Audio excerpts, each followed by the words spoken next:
사도 요한은 사랑에 대해서 쌍방통행을 교훈을 했습니다. 우리는 서로 사랑하는 일을 위해서 지난 주간에 먼저 치사랑, 영적인 치사랑을 하나님을 사랑하고 우리의 치사랑 부모님을 사랑하자 했습니다. 이 사랑의 힘으로 내리사랑을 이루어서 오늘 교훈처럼 내리사랑을 하되 쌍방통행을 이루는 아름다운 사랑을 해서 저와 여러분의 삶이 사랑의 삶을 이룰 수 있기를 간절히 바랍니다. 미국의 자동차왕 헨리 포드가 자동차 회사를 건립하고 많은 돈을 벌고 이제 연로에서 은퇴하게 될 때 자기 고향에다가 편안히 살기 위해서 집을 지었습니다. 집들이를 하면서 사람들을 초청했는데 사람들은 가면서 기대했습니다. 헨리 포드의 집이 얼마나 큰 저택일까. 근데 가보니까 초라할 만큼 작은 집이었습니다. 그래서 사람들이 깜짝 놀라고 어떤 기자가 말합니다. 헨리 포드 씨, 당신은 엄청난 부자 아닙니까? 큰 대저택, 성과 같은 저택을 지을 수 있는데 이렇게 평범하고 초라한 집을 짓고 노후를 보내십니까? 그럴 때 헨리 포드가 이렇게 말합니다. 가정은 건물이 아닙니다. 비록 작고 초라해 보여도 예수님의 사랑이 넘치는 곳, 서로 사랑을 주고받는 것이 행복한 가정입니다. 오늘 이 자리에 나오신 안디옥의 모든 성도의 가정에 쌍방통행의 사랑이 이루어지는 행복한 가정 이루시기를 예수님의 이름으로 축원합니다. 그래서 오늘 처음 생각하고 싶은 것은 뭐냐면 사랑은 쌍방통행이라는 겁니다. 사도 요한은 다른 복음서의 기록자들과는 달리 서로 사랑하라는 쌍방통행의 교훈을 주었는데, 여러분, 교통을 원활하기 위해서 만든 것이 일방통행이잖아요. 일방통행의 장점은 뭡니까? 진행이 쉽다. 문제는 뭐냐? 돌아오기가 힘드니까 오고 가는데 불편이 있지 않습니까? 사랑에도 일방통행이 있습니다. 제일 비참한 사랑이 일방통행의 사랑이죠. 뭐요? 짝사랑이죠. 혼자서만 일방적으로 사랑하면 자기 혼자는 행복할지 모르지만 사실은 불행한 사랑이죠. 그러면 짝사랑을 일방적으로 받는 사람은 행복할까요? 불행할까요? 기분 좋잖아요. 누가 나를 사랑해 주니까. 근데 이것이 깊어지면 곤란해집니다. 그래서 여러분, 일방적인 사랑, 일방통행의 사랑은 이게 온전한 사랑이 될 수가 없다는 것입니다. 그래서 사랑은 주고받는 쌍방통행이 돼야만 합니다. 여러분, 상대방의 입장은 생각하지 않고 상대방이 원하는 것은 생각하지 않고 일방적으로 나만 사랑을 주면 그것이 사랑인 것 같아도 그렇지 않다. 여러분, 사랑은 일방통행이 아닙니다. 사랑은 쌍방통행입니다. 안디옥의 성도 여러분, 서로 사랑합시다. 사랑으로 주고받은 교제가 풍성하도록 합시다. 다음으로 사랑은 쌍방통행의 섬김으로 이루어집니다. 우리 주님은 쌍방통행의 사랑을 섬김으로 말씀하셔서, 섬김으로 내가 너희를 사랑한 것 같이 내가 너희를 섬기고 내가 너희에게 해준 것처럼 너희도 서로 사랑하라. 그리고 그 전에 요한복음 15장 9절에서 더 분명한 말씀을 하십니다. 아버지께서 나를 사랑하신 것 같이. 너희에게 이렇게 섬김에 사랑하는 이유는 뭐냐면 아버지가 나를 사랑하셔서 섬겨주신 그것을 따라서 내가 너희를 섬긴 것 같이 서로 섬기는 것이 사랑이다. 예수님이 스승으로서 제자들의 발을 씻겨주심으로 서로 섬기고 봉사하는 사랑의 쌍방통행에 대해서 본을 보여주셨습니다. 요한복음 13장 14절로 15절에 내가 주와 또는 선생이 되어 너희 발을 씻었으니 너희도 서로 발을 씻어주는 것이 옳으니라.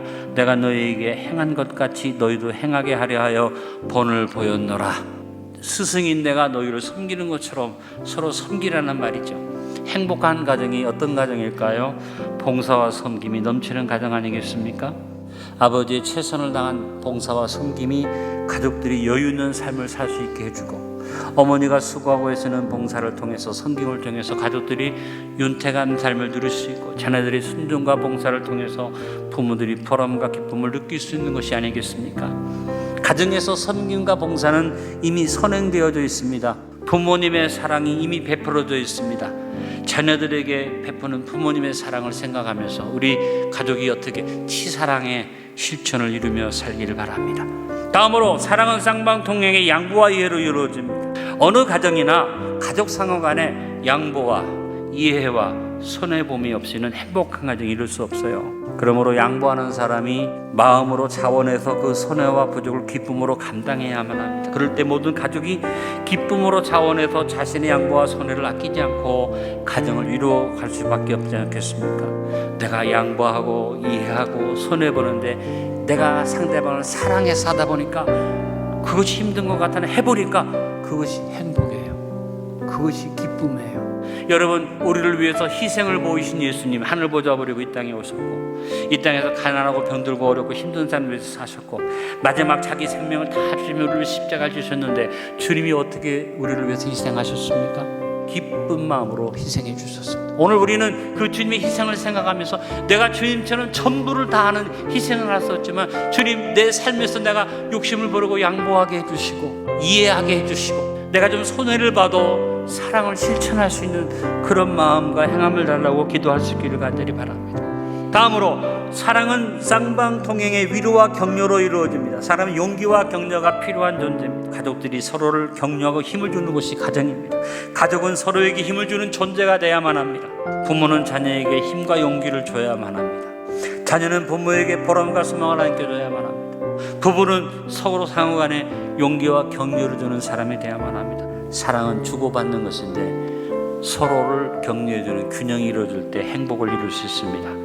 예수님은 제자들에게 위로를 주는 분이고 용기를 주는 분이고 격려를 주는 분이었어요. 베드로를 만난 예수님이 모른다고 3번이나 부인한 베드로에게 혼내시고 꾸짖어한 게 아니라 너 나 사랑하냐? 그 다음에 주신 것은 용기와 격려입니다. 내 양을 쳐라, 내 양을 먹여라. 여러분은 가정에서 다른 가족에게 위로와 용기와 격려를 주는 사람입니까? 내가 아니면 누가 나무람을 해주고 내가 아니면 누구와 당신의 잘못을 고쳐주겠습니까? 라고 말할 수 있습니다만 여러분, 그 말보다 더 중요한 것은 따라합니다. 내가 아니면 누가 격려해 줍니까? 내가 아니면 누가 위로해 줍니까? 내가 아니면 누가 용기를 주겠습니까? 부모가 자녀를 위로하고 격려하고 자녀 또한 부모에게 보람을 느끼도록 보답하는 노력이 있을 때 위로와 격려가 있는 가정, 그것이 행복한 가정이 될 줄로 믿습니다. 마지막, 사랑은 쌍방통행의 책임 안수를 요구합니다. 하나님은 우리를 사랑하시는데 책임을 다하시려고 예수님을 보내셨습니다. 하나님의 사랑은 책임 있는 사랑입니다. 사랑은 바로 책임입니다. 가정은 가족들의 책임과 의무가 잘 이루어져야만 합니다. 책임과 의무를 이행하지 않는 가정에 절대로 행복은 이루어질 수가 없습니다.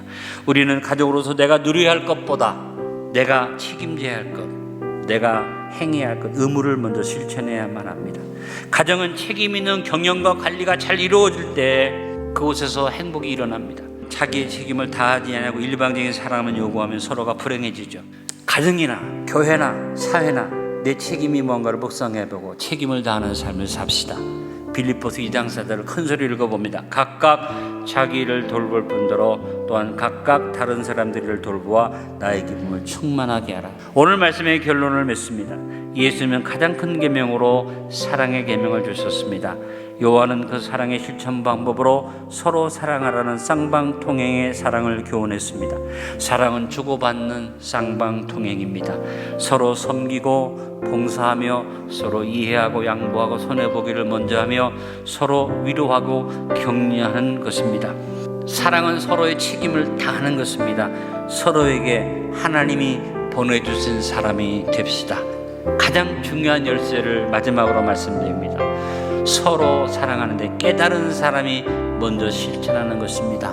서로 사랑하고 원활한 쌍방통을 이루면서 행복한 가정을 이룰 수 있기를 간절히 바랍니다. 따라합니다. 나부터, 지금부터, 적은 것부터